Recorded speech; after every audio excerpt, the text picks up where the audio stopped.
Well, today this is the second session of surface session. As you can see here, this is the second session. In this session, we are going to discuss about what is called pressure difference across a curved surface. We'll be discussing about this topic, pressure difference across a curved surface. And there is something called pressure difference inside a spherical drop. We'll be discussing about this topic, and we'll be discussing about what is called excess pressure inside a soap bubble. There is something called excess pressure inside a spherical drop, excess pressure inside a soap bubble. So we'll discuss these three concepts in the today's class, right? So what are the learning objectives? You want to know what is the pressure difference across a curved surface. You want to know what is the excess pressure inside a soap spherical drop. You want to know what is the excess pressure inside a soap bubble, right? So at the end of this session, we'll be having a knowledge of pressure difference across a curved surface, excess pressure in a spherical drop, excess pressure inside a soap bubble, right? So first we'll discuss about the pressure difference across a curved surface. Let's try to understand what it means. Well, you know, you know that a liquid can take three different types of shapes. One is, as you have seen this, if you take a beaker and if you put some water into it, and you can see the surface of the liquid. The surface of the liquid is a plane surface. Here you can see this is a plane surface. So this is one shape a liquid can take, a plane surface. There are two more possibilities. So this you have seen in the earlier slide. If you take a water in a test tube, we have seen that the water in the test tube is going to take what is known as a concave meniscus. It is going to behave like a concave meniscus in the sense, you get this kind of shape, right? What is that? Which is a concave shape. So this is the case with that of the water in a test tube. The reason we already discussed. Then, if suppose if you take mercury in the same test tube, then it is going to take the shape of a convex meniscus. What is that? It is going to be a convex like this, right? A convex. So from this, it is clear that there are three different possible shapes for a given liquid. One, it will be a plane surface. Other, it is going to be a convex surface. The third one, it is going to be this is a concave surface, and the third one, it's going to be a convex surface. Now we have to understand what is the pressure difference in case of a plane surface, what is the pressure difference in case of a concave surface, what is the pressure difference in case of a convex surface, right? So we have to understand these three things here, right? So let's start one by one. Let me go to the first one, that is the plane surface. Here you can see once the surface of the water is plane, there will be a surface tension force acting tangentially, acting in this direction. At the same time, there is a force acting in this direction. So these two forces cancel each other. If there is a tangential force in this direction, and there is a tangential force in this direction. You have told that this water surface acts like a stretched elastic membrane. So there is a tangential force in this side and in this side. They cancel with each other. Similarly, if you take a tangential force in this direction, again there is a tangential force in this direction. So it cancels with each other. So what is the net result? The net result is that the resultant force in case of a plane surface is going to be zero. Is going to be zero. Why? Because there is a tangential force acting in all the directions of the plane surface. As a result, the net resultant force is going to be zero for a plane surface. Once we say the net force, the net resultant force is equals to zero, what it means? The pressure. What is the pressure? Pressure equals to force divided by area, force per unit area. So once you say this force is zero, then Once you say this force is 0, naturally the pressure also is going to be 0. So what is the bottom line? In case of a plane surface, the pressure is going to be 0 for a liquid. So there is no pressure difference. There is no pressure difference in case of a plain water surface, right? This is one point. Then let me come to this second point, that is a water in a test tube, which is taking the shape of a concave shape. So what's happening here? Now here we have air here, and here we have liquid, right? So we have seen that this liquid tries to rise above here, right? At the corner, the liquid tries to rise above due to the adhesion force. We have discussed that the adhesion force is larger than that of the cohesion force. So the liquid tries to rise above at this area in case of with respect to a test tube. Means what?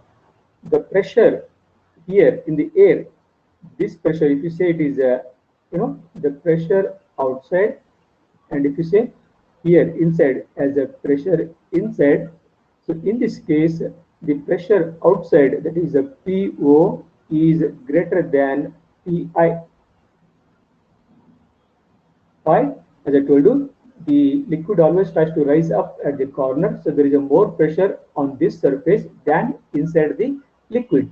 So we say if P0 is the pressure outside the liquid, if Pi is the pressure inside the liquid, so always P0 is going to be greater than that of the P inside. What it means? It shows that there is a difference of pressure. If you say P0 is greater than Pi, means what? They are not equal. So this shows that there is a difference of pressure between the two sides if the shape of the liquid drop is of concave shape, right? So this difference of pressure, if you say P0 is greater than Pi, I can say this P is equals to P0 minus Pi. So the difference between the two, I am taking it as P0 minus Pi because P0 is larger, this is smaller. So the difference between this P0 minus Pi, we take it as what is known as the P. So this P, we call it as what is called excess pressure. What is called excess pressure, or you can call it as a pressure difference. So we call it as excess pressure. So there is a excess pressure acting in case of a concave surface, right? Then coming to this convex surface,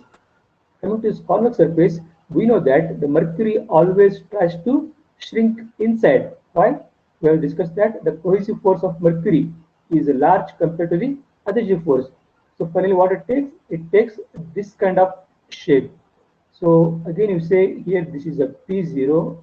If you say this is a Pi, in case of mercury, this Pi inside pressure is greater than that of the outside pressure. So Pi is greater than Po. So inside the mercury, the pressure is more. Outside here it is less. Means what? Again, in case of a convex surface, there is a pressure difference between the two sides. The pressure is not equal. The pressure is not equal. So again, there is a pressure difference. So if you take the difference of these two, that is P equals to, it's going to be Pi minus P0, right? So because Pi is more than that of the P0. So this P, what is called the excess pressure. Excess pressure means from these examples, we come to know that if the surface is a plane one, the excess pressure is 0. If the surface is a concave one, so there is a pressure difference. If there is a surface is a convex one, again there is a pressure difference. Again there is a pressure difference. So from this, what is clear is that in case of a concave and in case of a convex surface, there always exists a pressure difference between the two sides of the shape. So air and liquid, there is a pressure difference. With this knowledge, we try to obtain the derivation as you can see here, it's clearly shown here. This is the example of a plane surface. So net resultant force is 0, so pressure is 0. It can be shape of a concave shape. You can see if it is a concave shape like this. In order to find out the net resultant, you draw one tangent in this direction. You draw one tangent in this direction.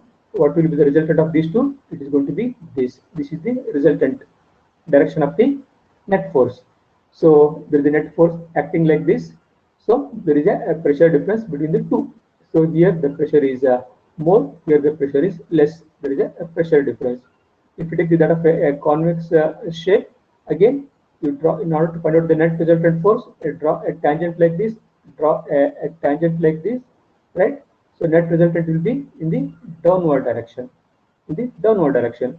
So we know that here this pressure is more than that of the air. So again there is a pressure difference, right? So there exists a pressure difference in case of a concave surface and that of a convex surface.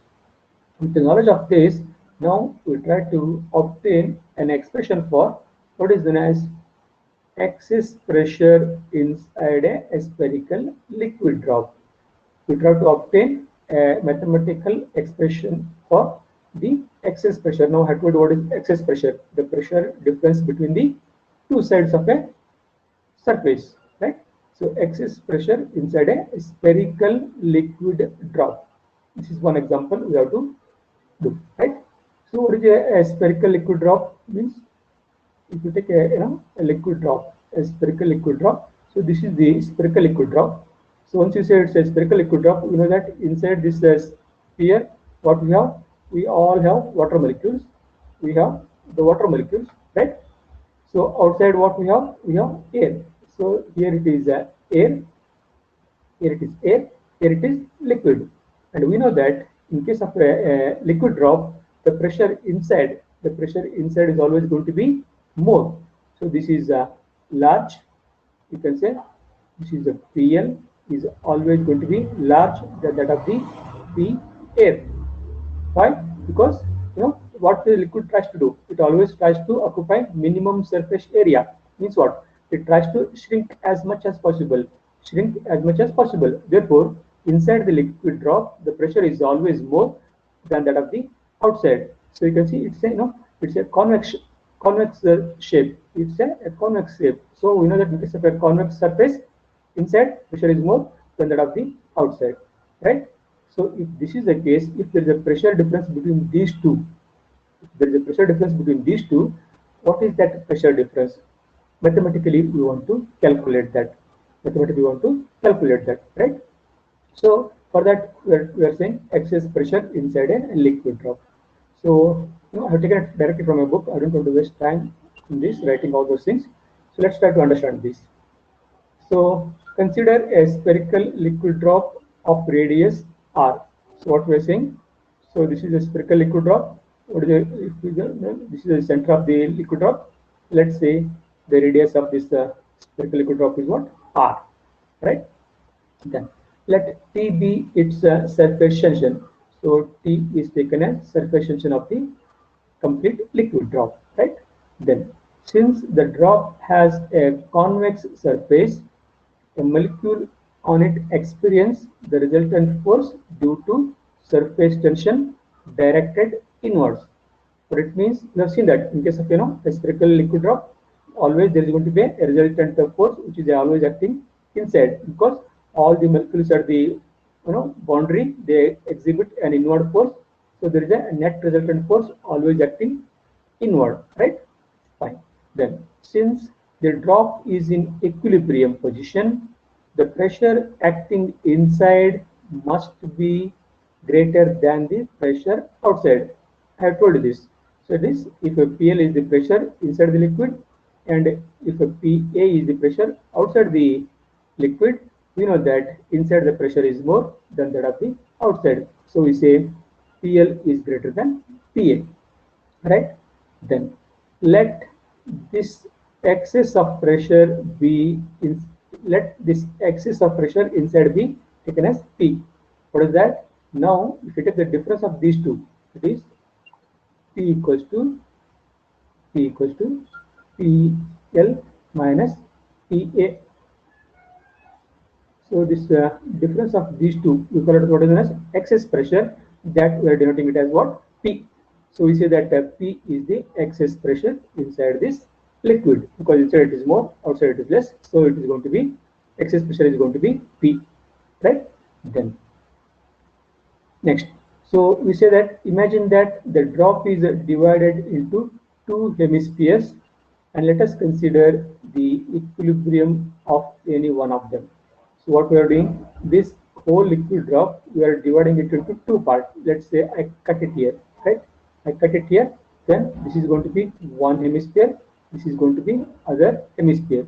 Now that we have shown it here, in a other direction. This is half of the liquid drop, this side will be having half of the liquid drop, right? For the clarity purpose, it is cut into two purpose, that's all, right?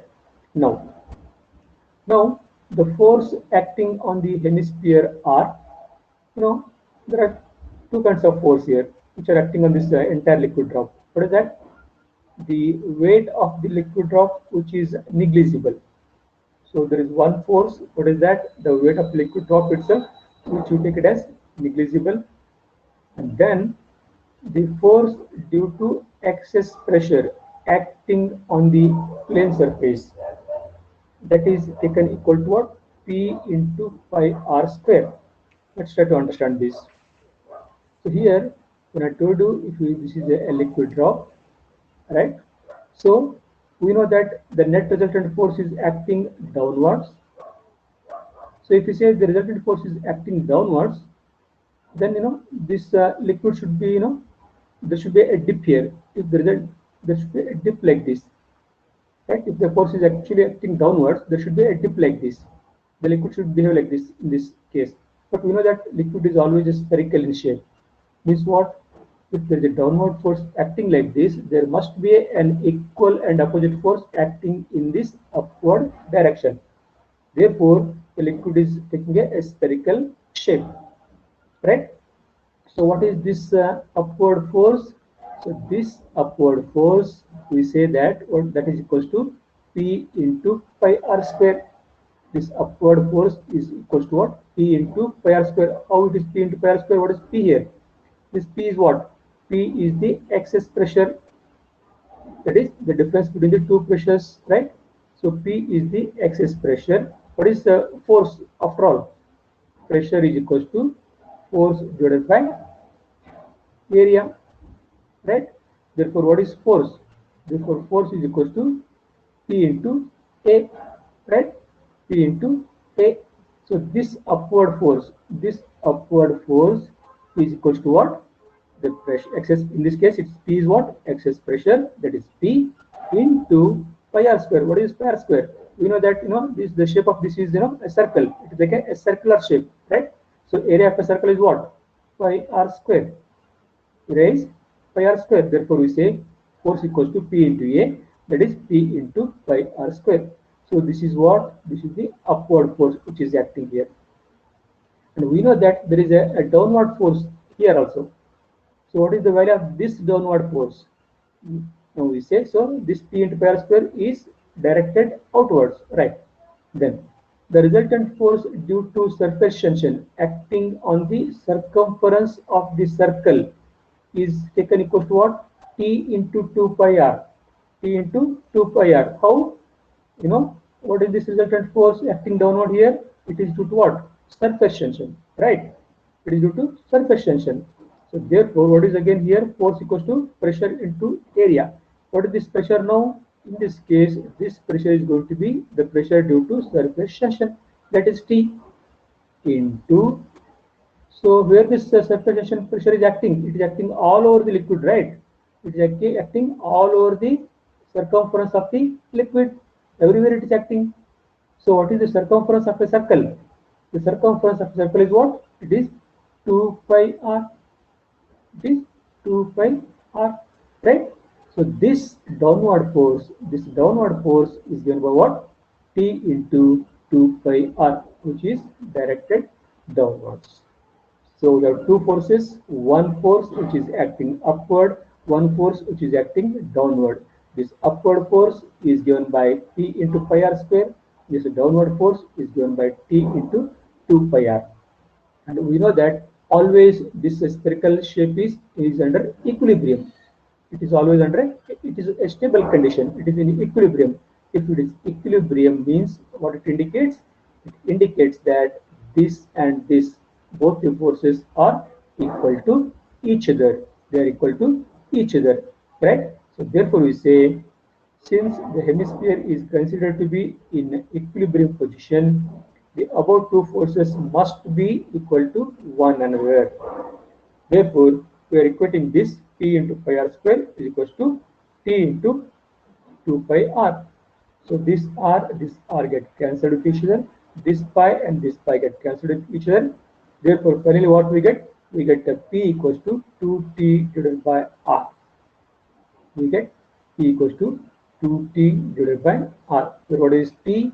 P is the excess pressure. That is difference of PL minus PA. So P equals to 2T divided by r. So what is T? T is the surface tension. What is r? R is the radius of this circle. R is the radius of this circle. So finally, we got the expression for excess pressure in a liquid drop. So it is given by P equals to 2T divided by R.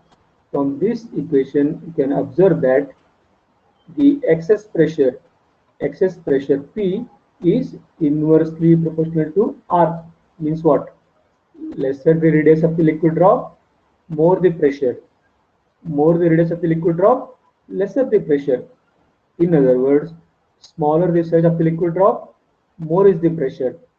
Larger the size of the liquid drop, less is the pressure. So finally we say this excess pressure depends upon two parameters.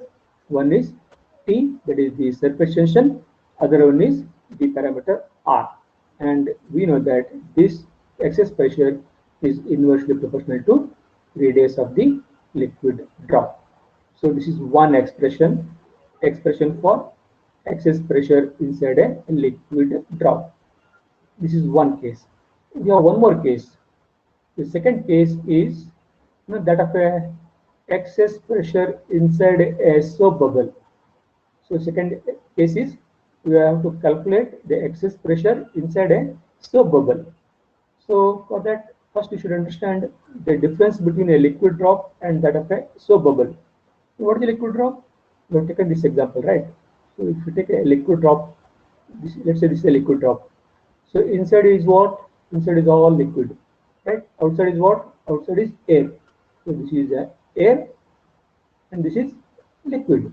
So this air and liquid is separated by what? One interface. So there is only one interface in case of a liquid drop. Whereas if you take a soap bubble, so what is a soap bubble? So you have one circle and then you have one more circle. So here what you have, when you say soap bubble, here we have air. So this is air inside this soap bubble. So here is this is what? This is liquid. And again what we have here? We have air here. So there are two interfaces. Here air to liquid, this is one interface. Then liquid to air, this is one more interface. Right? So in case of a soap bubble, there is a air inside, then there is a liquid. So air to liquid, one interface, then this is a liquid and there is a air. So again liquid to air, one more interface. So there are two interfaces for a soap bubble. There is only one interface for a liquid drop. This is the main important difference you have to understand. Once you understand this, in this case we have already shown for one interface, that is the case of a liquid drop, what is the excess pressure? P equals to 2T divided by R. This is for one interface. For a soap bubble, how many interfaces are there? There are two interfaces. So if there are two interfaces, for one interface, if P equals to 2T by R, naturally for two interfaces, this P is going to be what? 2 times this value. What is that? It is going to be 4T by R. It is going to be 4T by R. So for one interface, 2T by R. for 2 interface rho T by R. Let's try to understand how we get this. Yeah, you can see here. So a soap bubble is a hollow inside, so it is bounded by two surfaces. As I told you, it is bounded by two surfaces. So the force due to excess pressure is same as before. Again, so if we say this is a soap bubble, this is a soap bubble, right? Again, there is a net resultant force acting downward, net resultant force acting upward. So because soap bubble is in a equilibrium condition, so there are two forces acting. One is downward, one is upward. We are saying that this excess pressure, the force due to excess pressure. What is force due to excess pressure? This one, the outward force is the same, that is equals to P into pi r square, same as that of the liquid drop. So the outward pressure is same as that of the liquid drop. Whereas now for the bubble, since the bubble has two surfaces, the resultant force due to surface tension, you see, now we have taken it as 2t. Earlier it was t into 2 pi r. In the previous case, it was taken as t into 2 pi r. That is t into 2 pi r. That is this one, the inside force. The inside force. So earlier it was taken as t into 2 pi r. Why? Because the interface was only one. Now there are two interfaces, right? Therefore, we say this is going to be what? It is going to be 2t into 2 pi r. So this downward force is now going to be 2t into 2 pi r, right? But we know that again the soap bubble is also in equilibrium condition. Equilibrium condition. If it is in equilibrium condition, then this upward force and downward force has to be equal to each other, right? So therefore we say this P into pi r square, the outward force, is equals to 2t into 2 pi r. This is going to be 4t pi r. This, both of them are equal to each other. Now the same thing is shown by taking half of the liquid soap bubble. If you cut this soap bubble into two, so this is kind of diagram we get here. So you can see this is the outward force acting outward. So this is the inward force acting inward. This is the inward force, and this is the outward force, right? And we know that they are equal to each other. So finally, after simplification, what we get? We get P equals to 4t divided by R. 4t divided by R. So this is for the case of what? For the case of a soap bubble. For the case of a soap bubble. From this equation and from the previous equation, previously we had what? P equals to 2t by R. 2t by R. So this is for a soap bubble. So what is clear from this? One thing is clear. The excess pressure in case of a soap bubble is large compared to that of the excess pressure in case of a liquid drop, because it is P equals to 2t by R. Now this is 4 times. This is a 2 times. This is 4 times. So naturally, the excess pressure in case of a soap bubble is large compared to that of the liquid drop. So in case of a soap bubble, it is 4t by R. In case of a liquid drop, it is 2t by R. But one thing is common. What is that common?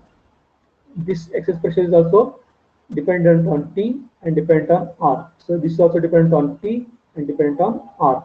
In this case, this excess pressure is inversely proportional to radius. In the same way, this excess pressure is also inversely proportional to radius. Means what? Lesser the radius of the soap bubble, more the excess pressure. More the radius of the soap bubble, lesser the excess pressure. Lesser the excess pressure. And that's why when you observe a soap bubble, you try it at home.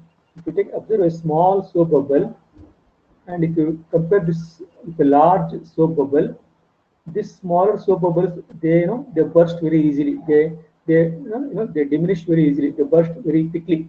Whereas a larger soap bubble will take some time. It will not burst so easily. You can experiment at home today. So smaller soap bubbles, they will burst very quickly. Why? Because lesser the radius of the soap bubble, large is the pressure inside. Pressure difference is more. So here the pressure difference is very large. So because of that, it bursts out very quickly, right? Whereas here the radius is large, therefore the excess pressure is small. Therefore, it will not burst out very quickly. That is the reason behind that, right? So finally, what we got? We got the expression for excess pressure in a soap bubble, that is equal to P into 42 by R. So finally, we say in both the cases, the excess pressure inside depends upon two parameters. One is T, one is R. And finally, for a particular liquid, the surface tension T is constant for a given liquid, whether it is if the liquid is mercury, liquid is water, liquid is something else, it is constant for a given liquid. Therefore, only the parameter is what? It is the parameter radius. So if you say P is inversely proportional to 1 by R. The excess pressure is inversely proportional to the radius of the liquid drop or that of the soap bubble.